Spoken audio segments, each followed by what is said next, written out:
One of my favorite subgenres of horror is surreal horror, and there's maybe no artist better in that subgenre than Charles Burns. And that's the topic for today's video. We'll put all these books under the microscope and take a look at them. Stay tuned and watch this video until the end.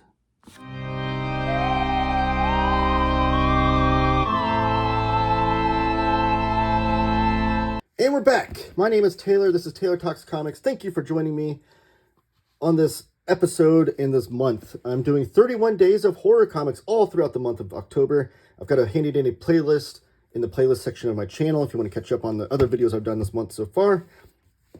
And please give the video a thumbs up, subscribe if you haven't already, and comment down below with your thoughts on Charles Burns, on surreal horror, or anything to do with horror comics. I talked to you guys down there and reply to all comments. And if you find a video that I do this month that maybe you see pop up in your notifications, if you hit that notification bell, please, that you're not aware of, just hit it and check it out to see if you might catch a new horror comic that you're not aware of. So I'm going to try to do these in order. Charles Burns has quickly become one of my all-time favorite artists in comics and writers. And it's largely due to his surreal horror that he does. And not everything he does is like I would put in that category, but it still all has a tinge of that. And it's that kind of David Lynchian, unsettling, kind of creepy, not off-putting, but like just off, I guess, subject matter where things just don't feel exactly how they're supposed to. And that's the kind of horror that I really, really enjoy because it's just a little bit off-kilter than the real world and enough to make you feel uncomfortable and unsettled, but in the best way. So this is Big Baby. This is a hardcover that Fantagraphics put out years ago. I think they had 3 of these total, and I unfortunately only have 1, so I'm still hunting down the other 2. If anybody has any tips on those, let me know. But these are really, really great hardcovers. They don't have any title work on the spine, which does kind of annoy me when it's on my shelf, but I'm aware of what book it is because it's the only one without a title on the spine. But just looking at the artwork that he puts together and all the kitsch culture that he's dabbling in as well, very similar to Dan Clowes in that way. And that's another thing that I love about it, because I love that kind of kitschy culture myself, and like these B movies, sci-fi movies, B horror movies, and kinds of things that it seems that Charles Burns grew up on. But the in papers are great in here too. Just really, really well put together books, and that's true for all of his books. They're always really well designed and thought out. Yeah, and he is credited with the designer on this work. So all character stories, artwork herein are from 1983 all the way to 1999, and tells you exactly where these were serialized as well. So this is the earliest Charles Burns that I own, I think. I do have some of his work inside some of the Taboo magazines, but I haven't compared dates and whatnot. But just looking at like his signature like brushwork, like you see some like maybe even some Charles Gould from Dick Tracy inspiration within his artwork. His title lettering is always magnificent. There's very few cartoonists that can do great title lettering like he can. But this is Big Baby, and he's just like this awkward child that lives in this in suburbia with these weird neighbors. And he's always seeing these monsters around. And he may or may not see some abusive relationships like here. And again, it just enough to set you off to where you feel uncomfortable. Even like just the character design of his face. Like everyone else looks very beautiful and normal, except for Big Baby. And just like the B-movie monsters that he puts in here, that Big Baby's watching on TV. Just amazing, amazing stuff. So these originally were serialized in Raw magazine. These Big Baby strips is where he debuted. And this book collects, I'm pretty sure, all of the Big Baby strips. So then there's an epilogue with these kind of, these covers and things. Curse of the Moleman. Just, again, all those. Oh, this is the in papers for the Curse of the Moleman.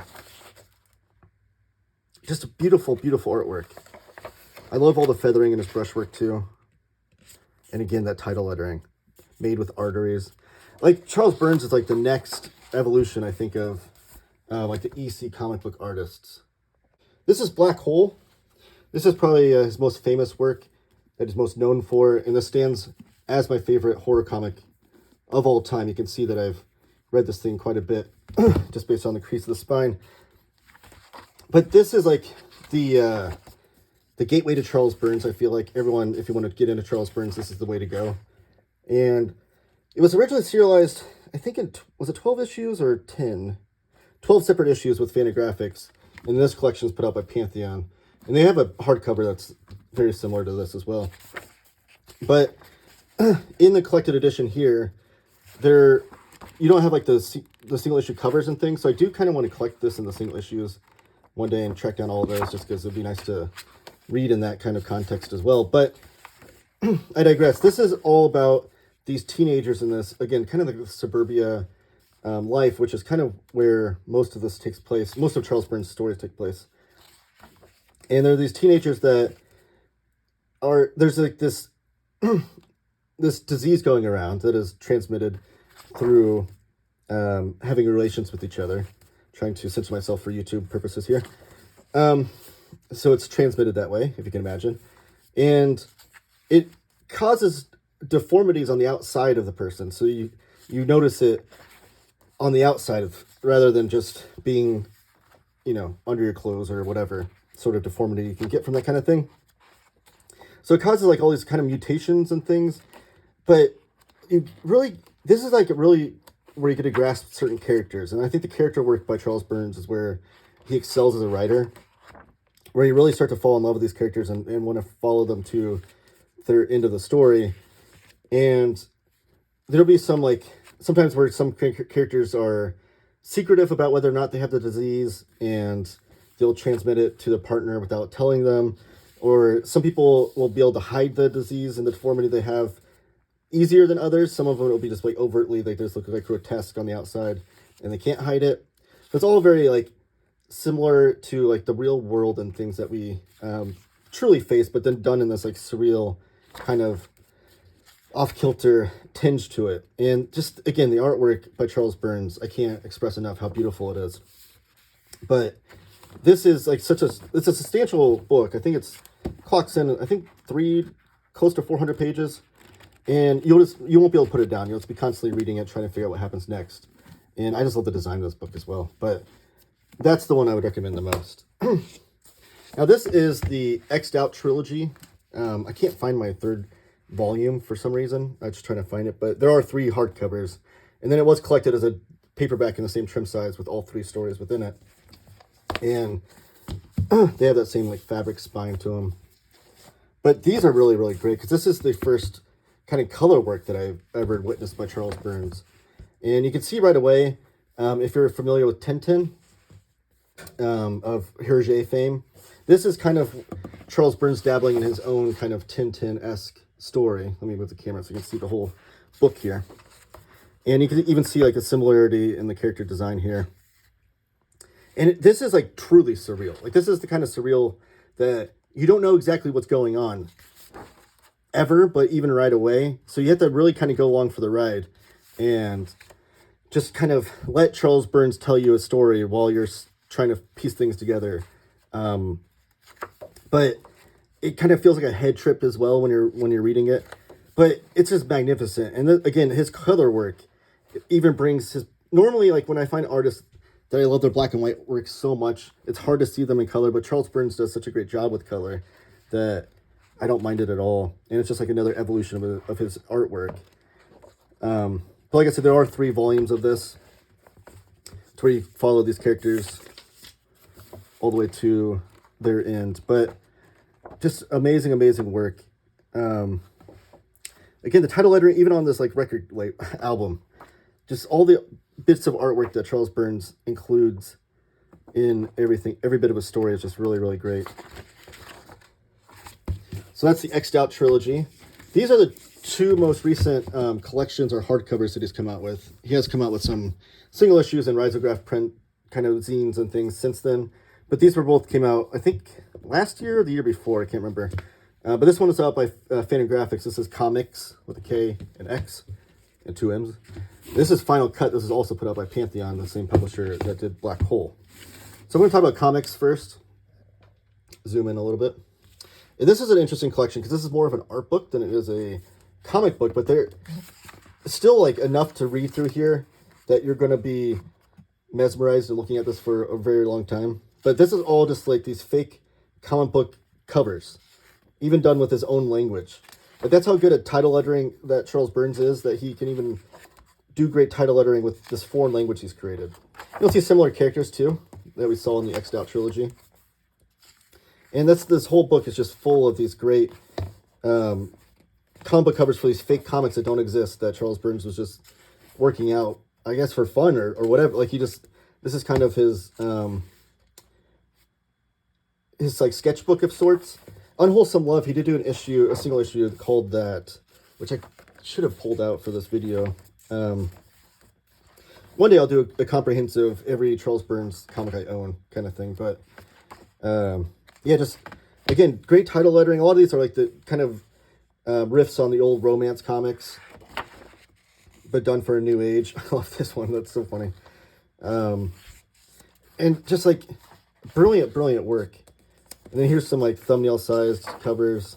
Just really fun collection to look through and pour over and to see what Charles Burns has got going on in his brain. But so that's like a really cool art book, KOMMIX by Fantagraphics. And this is Final Cut. I did do a video on Final Cut, if you're interested in seeing a more substantial deep dive into Final Cut. But this one really blew me away and may have challenged Black Hole for my favorite Charles Burns book, but I think Black Hole probably still stands. There's just something about like the first time you encounter an artist and experience them and fall in love with one of their stories that is hard to beat. But this really has a tinge of surreal horror, and it's about these, I guess they're college-age kids, and they're making these, they want to make their own like B movies, but they're done even like self-directed, all done by themselves, these movies. So very low budget. But the main character has a deep passion for them and takes them very seriously. And it just has a bit of nostalgia that I love, where you're like, you might have a group of friends and you're really passionate about one thing, and the other friends are along for the ride. They enjoy that thing as well, but maybe they grow out of that and don't care so much about it. They don't have like the same deep artistic passion that you do. And that's kind of what he's dealing with here, as well as all these inner conflicts within the group of friends and things as well. But again, the color work here too, I love when he changes from movies, from the actual movie scenes to the actual scenes within the comic. Just amazing work. I don't know, I assume he's coloring digitally. I don't know. Someone let me know in the comments, because I have to assume that this is colored digitally. I think the X'd Out trilogy maybe wasn't, but regardless, I do think he's still drawing pen and ink on paper. But this is really great stuff. Can't recommend this enough. So yeah, that's Charles Burns, and I'm a huge fan of his work. Hopefully you've encountered it before, and if not, hopefully this implores you to encounter it. It can be a trip. It's definitely not like, I don't want to say not for everybody, because I think they're so great, but not everyone's gonna get it. Like, not everyone loves David Lynch in his movies for whatever reason. I don't know who those people are, but I'm not one of them. But if you do want to start somewhere, I would say start with Black Hole. I think that's the easiest gateway into Charles Burns, and then you'll be able to branch out into the other stuff as well. So thank you guys so much. Give the video a thumbs up. Comment down below with your favorite Charles Burns work, what you think of surreal horror or favorite horror comics or whatever you want to talk about. I'll talk to you down in the comments. And subscribe if you haven't already. I'm doing 31 days of horror comics. I want you guys along with the ride along for the ride with me on all 31 days that I do. So yeah, just keep talking comics.